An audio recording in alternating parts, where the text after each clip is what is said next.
Hi hello నమస్తే, నేను మీ Khwaja Moinuddin. Chicken tikka ప్రాసెస్ని డీటెయిల్గా చూపిస్తూ హైదరాబాద్ చికెన్ దమ్ బిర్యానీతో పాటు చాక్లెట్ కేక్ కూడా తినిపిస్తున్నాం. చికెన్ని మనం క్యూబ్ సైజులో అన్నీ ఒకే సైజులో ముక్కలుగా కట్ చేసి పెట్టాం, అది కూడా బోన్లెస్ చికెన్.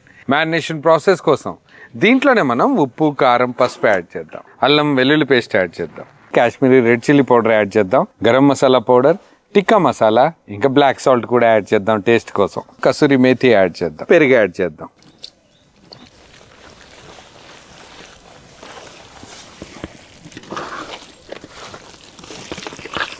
అన్ని మసాలాలు ముక్కలకు బాగా పట్టేంత వరకు కలిపేశాక దీన్ని ఒక గంట పాటు పక్కకు పెట్టేసి వెంటనే మనం నెక్స్ట్ ప్రాసెస్కి వెళ్దాం.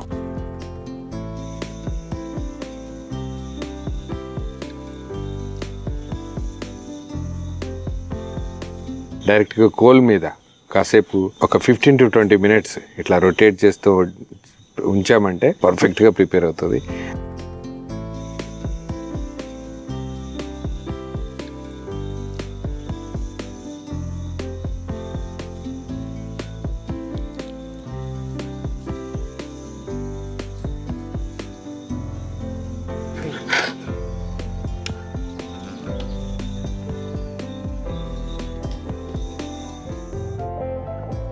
హైదరాబాదీ చికెన్ బిర్యానీతో పాటు చికెన్ టిక్కా నిజంగా అద్భుతంగా కుదిరింది.